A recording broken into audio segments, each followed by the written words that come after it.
প্ৰতিষ্ঠা wellness centre নামেই যাৰ পৰিচয়। আজি বহু বছৰ ধৰি এই প্ৰতিষ্ঠানটোৱে নিৰবিচ্ছিন্নভাৱে কৰি আহিছে অশেষ কষ্ট, যাৰ জৰিয়তে বহু যুৱকে লাভ কৰিছে এক নতুন জীৱন। আমি ক'ব বিচাৰিছোঁ যে অসমৰ অন্যতম আৰু সকলো ধৰণৰ সুবিধা থকা অভিজ্ঞ কাউন্সিলৰ জৰিয়তে বিগত বহু বছৰ ধৰি নিচাসক্ত যুৱকসকলক প্ৰতিষ্ঠা ৱেলনেছ নিচামুক্তি কেন্দ্ৰই দিছে এক নতুন জীৱন।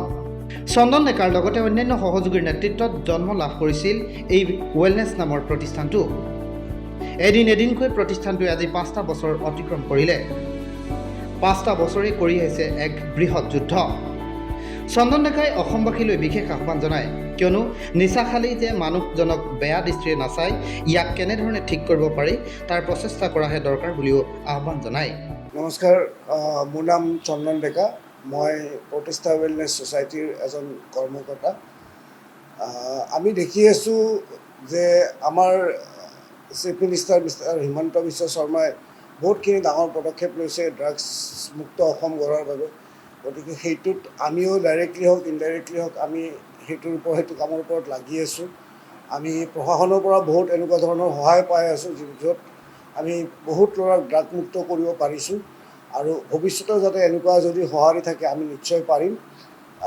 আপোনালোকৰ যদি ঘৰত কোনোবা এনেকুৱা মানুহ আছে বা ওচৰ চুবুৰীয়াত এনেকুৱা মানুহ আছে যোনে ড্ৰাগছ খাই হয়তো ৰাস্তাত পৰি আছে বা সি কোনো ধৰণৰ সহায় পোৱা নাই, আমি প্ৰতিষ্ঠা ৱেলনেছ ছ'চাইটি সদায় আছোঁ। আপোনালোকে আমাক যোগাযোগ কৰিব 9101637779। আমি সদায় হেল্প কৰিবৰ কাৰণে ৰেডি আছোঁ। ধন্যবাদ।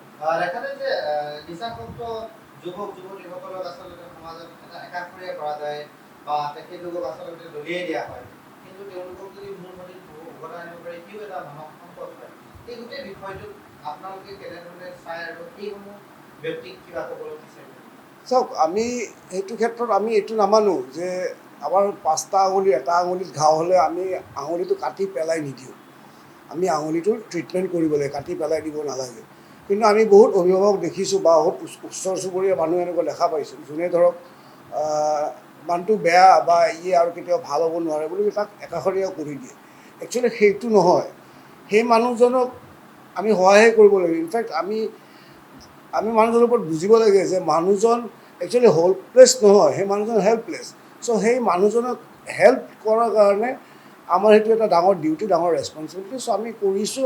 আশা কৰোঁ আপোনালোকেও যাতে সেই কামটো কৰি যায়।